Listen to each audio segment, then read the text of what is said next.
मुंगेर में स्वास्थ्य व्यवस्था को सुधारने के लिए बिहार सरकार ने 32 करोड़ की लागत से मॉडल अस्पताल का उपहार तो दे दिया, लेकिन यहाँ की जो व्यवस्थाएं हैं उस पे आज तक कोई फोकस नहीं किया गया है।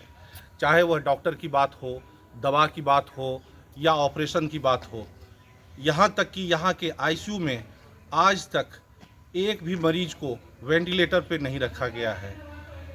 यहाँ एक भी जो स्वास्थ्यकर्मी हैं उन्हें प्रशिक्षण ही नहीं दिया गया है कि वेंटिलेटर पे कैसे मरीज को रखना है। तो आप समझ सकते हैं कि मुंगेर की स्वास्थ्य व्यवस्था किस तरह से चरमराई हुई है। यहाँ एक भी डॉक्टर ऐसे नहीं हैं जो कि हड्डी का सर्जरी कर सकते हैं। एक भी डॉक्टर ऐसे नहीं हैं जो किसी का यहाँ अपेंडिक्स का ऑपरेशन कर सकते हैं। तो इतने बड़े प्रमंडलीय मुख्यालय में जो मॉडल अस्पताल दिया गया है, 32 करोड़ की लागत से इसे बना के तैयार कर दिया गया और व्यवस्थाओं के नाम पर जीरो है। यहाँ कई मरीज जो आते हैं, जिन्हें कि अपना इलाज करवाना है, जिन्हें अपना ऑपरेशन करवाना है, वो यहाँ आते तो ज़रूर हैं, लेकिन यहाँ सिर्फ उसकी एंट्री होती है और उसे फिर किसी हायर सेंटर के लिए रेफ़र कर दिया जाता है। कल भी एक मरीज की मौत रास्ते में हो गई।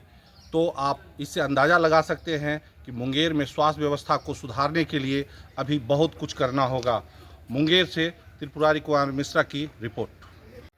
मुंगेर शहर में अगर कोई बीमार पड़ा और उसे आईसीयू की ज़रूरत पड़ी तो सदर अस्पताल बेहतर इलाज नहीं कर पाएगा। यहाँ 8 बेड का आईसीयू तो है, लेकिन वह केवल नाम के लिए है। इसमें डॉक्टर व संसाधन की बेहद कमी है। इसके एक भी बेड पर वेंटिलेटर नहीं है।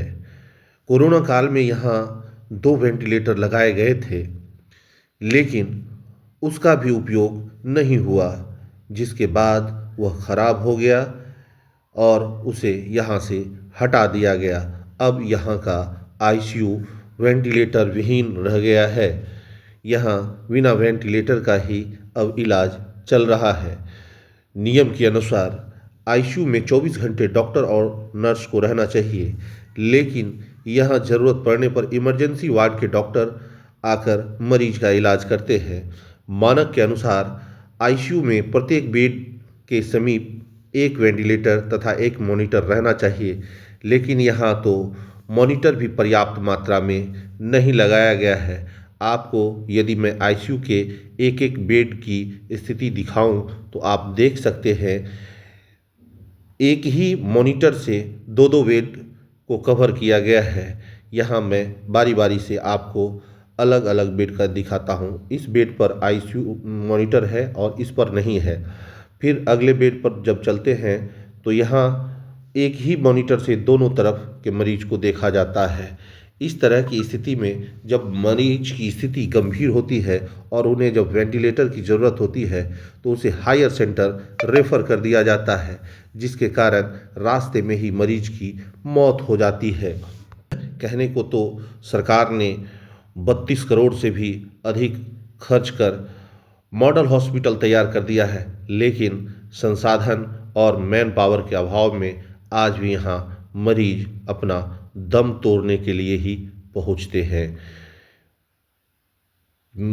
सदर अस्पताल पिछले 1 साल से मॉडल हॉस्पिटल की बिल्डिंग में संचालित हो रहा है, लेकिन ना तो यहाँ के वरीय अधिकारियों को इसके व्यवस्थाओं की चिंता है और ना ही सरकार ही इस पर ध्यान दे रही है। आप देख सकते हैं, यहाँ मरीजों की कमी नहीं है, लेकिन व्यवस्थाएं जो होनी चाहिए वह है ही नहीं। अंततोगत्वा यहाँ आने वाले मरीज लाइनों में धक्के खाकर और अंत में या तो प्राइवेट अस्पताल चले जाते हैं या इलाज के अभाव में मरीज की जान चली जाती है। यहाँ कहने को तो जांच की कई व्यवस्थाएं हैं, लेकिन उन्हें देखने के लिए ट्रेनी नर्सों को लगाया गया है। आप देख सकते हैं, ट्रेनी नर्सें ही यहाँ बीपी का जांच कर रही है। मैन पावर का काफ़ी अभाव है। काउंटर पर भी सभी काउंटर पर आपको कर्मी नहीं मिलेंगे। तो सुनते हैं यहाँ की परिचारिका क्या कहती हैं यहाँ की व्यवस्था के बारे में। अभी यहाँ पर कितना पेशेंट भर्ती है और कितने का बेड है? अभी यहाँ 8 पेशेंट भर्ती है और 10 का बेड है। यहाँ से रेफर होने पे कहाँ भेजा जाता है पेशेंट? हायर सेकेंडरी वेंटिलेटर की सुविधा है या नहीं है? अभी तो नहीं है। अच्छा, वेंटिलेटर की सुविधा कब तक हो जाएगी ये कुछ पता है? नहीं, इसके बारे में तो पता नहीं है। आपका नाम? शोभा रानी।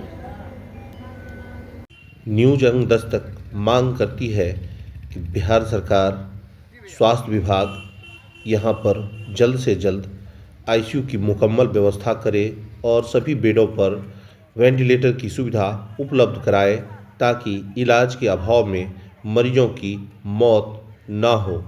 आपको हमारा यह वीडियो कैसा लगा कमेंट में ज़रूर लिखें। यदि आपने अब तक हमारे चैनल को सब्सक्राइब नहीं किया है तो प्लीज़ इसे जल्दी से सब्सक्राइब कर लें ताकि इस तरह की और भी वीडियो आप तक आसानी से पहुंच सके। मिलते हैं अगली वीडियो में, तब तक के लिए नमस्कार।